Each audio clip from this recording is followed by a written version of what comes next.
Rare is Ron Meyer without hair gel. Pittsburgh broke out, hanging 42 on Indy last Sunday. But today, the track is slower and the bus has been up on blocks. And suddenly, the game means so much more. The winner of this game will host the AFC Championship game. All right, setting us up on the Steelers and Patriots, CNN's Mark Morgan live in Foxborough. Mark, it looks like jolly old England there as you stand in the fog. And like Green Bay yesterday, weather obviously could be a big factor in this game. How's it looking right now?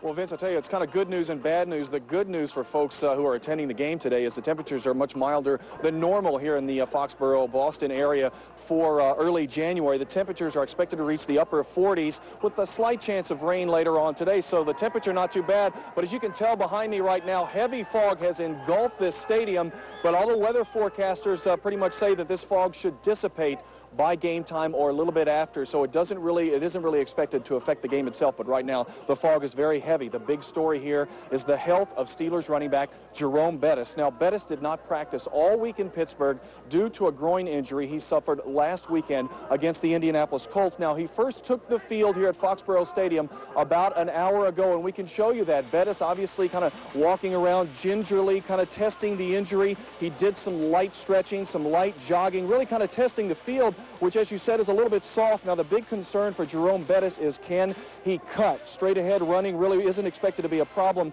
but lateral movement could be a concern. Now, Bettis returned to the field a few minutes ago. He went back out on the field for about 5 or 10 minutes, kind of testing the injury out. When he came off the field, Coach Bill Cowher met him right here next to where we're standing, and he told Coach Cowher, he says, I feel pretty good, and the only problem right now is that it is difficult to cut. Steelers officials just told me Bettis has been activated for this game, but how much he will play will depend on how good he feels. Now, the team is expected to start Fred McAfee, rather, in his place. Now, other injury news, Pittsburgh linebacker Chad Brown, who had 3 sacks last week, had the flu all week, missed some practice time, but Chad Brown has recovered, and he'll be going after Drew Bledsoe today. Now, if Bettis is subpar, Pittsburgh will then have to rely on its two-pronged quarterback attack, with starter Mike Tomczak giving way to Cordell Stewart on third down and goal line situations, and the Steelers' two-headed quarterback monster has kept teams off balance all season.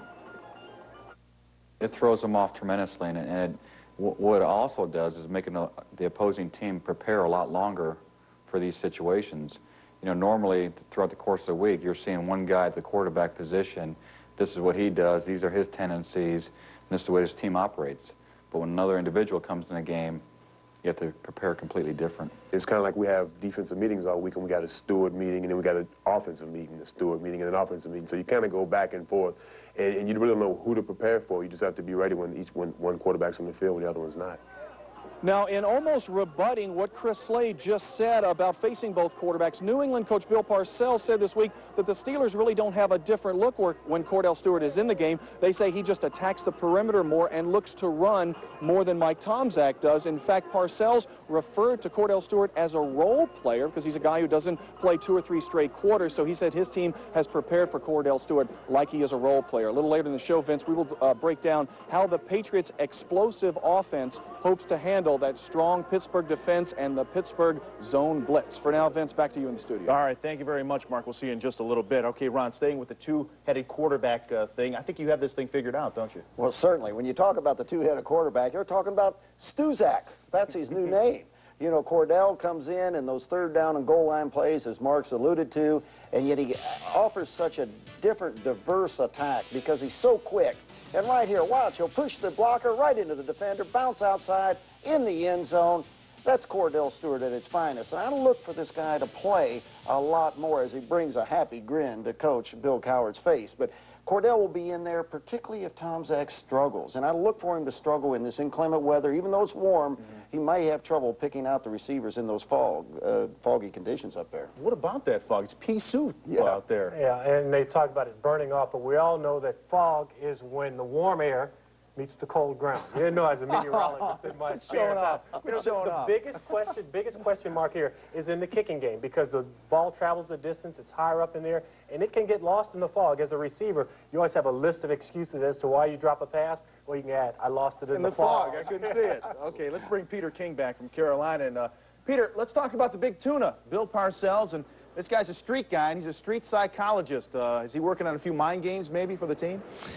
Absolutely, Vince. I think one of the things that you ask a Patriot player this week, you know that, the prominent players, that Parcells has sidled up to him at one point this week and planted something in their brain. 7 years ago, he was preparing to play a playoff game against the Los Angeles Rams, and he put an airline ticket jacket on Lawrence Taylor's stool. And he said, hey, Lawrence, you don't have to be here this week. We know you always have a problem with Jackie Slater. Hard for you to get to the quarterback. You just take the week off. We'll handle this without you.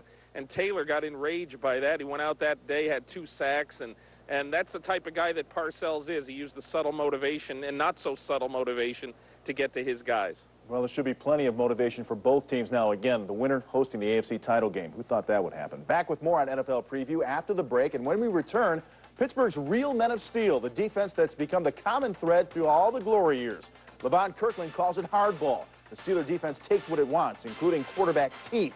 Just ask Jim Harbaugh.